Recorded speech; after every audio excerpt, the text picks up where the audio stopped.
Keep your earphones in. I had this habit of listening to music through earphones while I work. I think a lot of people do. It even made me sort of enjoy studying, which was a valuable asset to me as a pre-med major. You may have noticed the past tense and wondering why I stopped listening through earphones.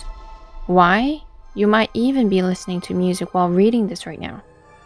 I can't use my earphones now without jumping and looking around every now and then, especially when I hear small noises.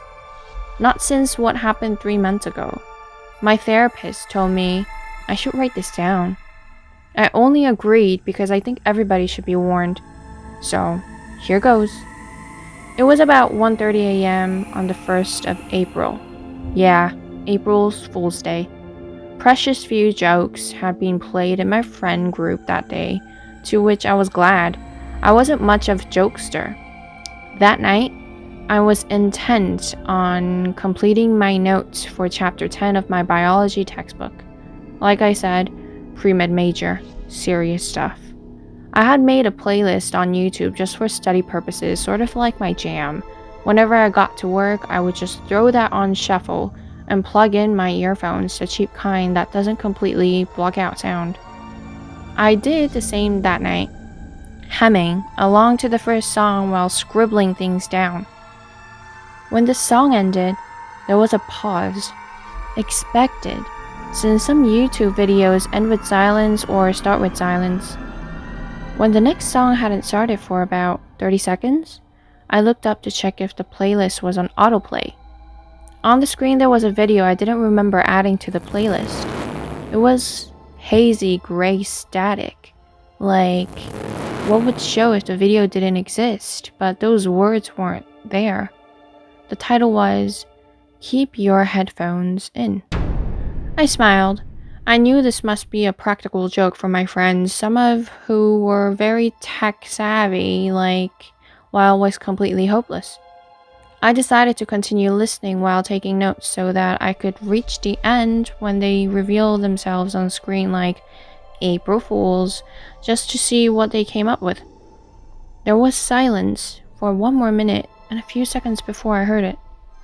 A rasping sound, like somebody trying to speak who hasn't spoken or drank water in years. A little wheezing followed. I was a bit scared, but I knew my friends were trying to scare me. After all, I was a resident scaredy cat of the group. Boy, was I excited to tell them that they couldn't fool me afterwards. A few seconds in, and heavy breathing joined the symphony. It just sounded like an old man who was out of breath, but with razor blades in his throat. There was some kind of scraping noise in the background. It was very weird. I wondered how they made that sound.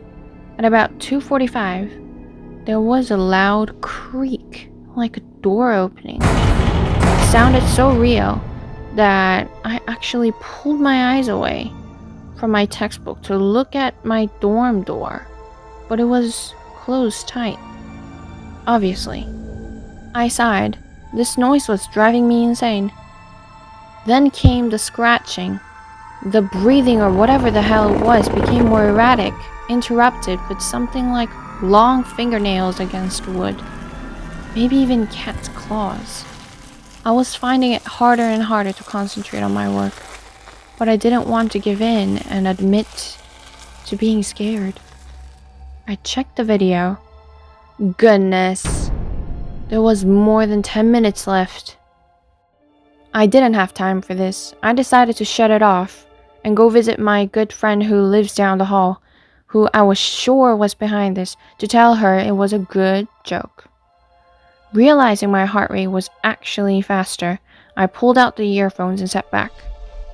I took a few deep breaths and forced myself to smile. It was just a joke, although a pretty scary one.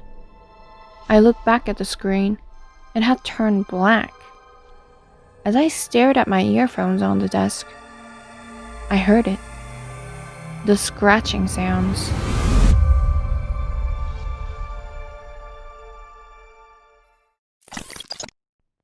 A home intruder came into my room one night. I'm a 23 years old woman, and this happened to me 9 or 10 years ago when I was a senior in high school. We lived in a pretty large house, but my siblings were all away to college or to boarding school, so it was only my parents and I in the house. I was a crazy light sleeper, so when I woke up in the dark and saw my alarm clock flashing at 3:11 a.m., I wasn't too surprised. However, I was wide awake. Not just groggily stirring in my sleep, I lay there, wondering what had woken me, when I heard very soft footsteps on the stairs outside my bedroom. The door to my room was parallel to the left side of the bed, and I happened to be laying with my back to the door. When the footsteps approached my door, I thought it must be one of my parents, checking on me for some reason. Then the doorknob was turned, so slowly.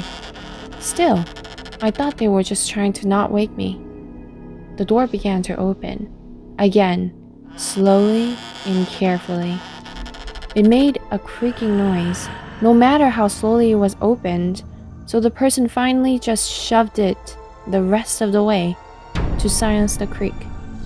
Still, my naive brain thought it was one of my parents until they clicked on a flashlight. I froze. Terror flooded me, and I remember that I instantly broke out in sweat. They were behind me, and I was facing away so they couldn't see my eyes wide open as they shone the beam straight on me. I always used to think that if something like that ever happened, I would be such a badass and I would whip out of bed and punch them, attack them, shout, scream, do something. But I could do nothing at all. All I could do was try to keep my breathing deep and even, despite the pounding of my heart, so that the intruder wouldn't know I was awake. After about 10 seconds, they finally moved the light away. I prayed and begged and bartered with anything that would listen to me as the intruder walked around my room, looking at my things. I could vaguely see their shape, large and bulky, like they were wearing 2 coats. They had a baseball cap on. They didn't shine the flashlight on me again, and after a few minutes, which felt like an eternity, they left my room. I could still hear them, though, walking around the rest of the second floor. Through my siblings' empty bedrooms, I was still sweating, still frozen in terror, not knowing what to do. I wanted to grab my phone and call my dad sleeping downstairs. I wanted to call our landline so that the phone would ring and wake my parents up. I wanted to call the police. I wanted to get up and run from my room. I wanted to cry. But I couldn't do any of those things. I was afraid that they would hear me, and I didn't know if they had a weapon or would try to hurt me or my parents. I wouldn't wish such helpless terror on my worst enemy. I don't know how, but I must have passed out from fear, or the adrenaline wore off and I fell asleep somehow, because the next thing I knew, it was 6 a.m. and I could hear my parents downstairs. I ran downstairs, and as calmly as I could, I asked them if one of them had been in my room last night. Their faces went blank. They said no, they hadn't. That was the last straw. I broke down in sobs and told them, "Then someone was in my room last night." Even as I type this, my hands have begun shaking and I've teared up. The police were called, even though there was little they could do about that point. Apparently, when my parents woke up, all of the doors to the outside were standing wide open, and there was a duffel bag at the bottom of the stairs. All that was inside was a coil of nylon rope and an empty USB flash drive. I don't want to think about what it was for. The intruder hadn't taken anything, and we have no idea why they left in what appeared to be a hurry. It took me about a week to be able to sleep in my own room, a sanctuary, which felt violated and frightening to me now. I carry pepper spray, sleep with a machete next to my bed, and double-check my locks every night. Hopefully, this will never happen again, but if it does, hopefully, I won't freeze. It's been 10 years, and my most common nightmare is that someone is in my room, standing in the shadows, watching me.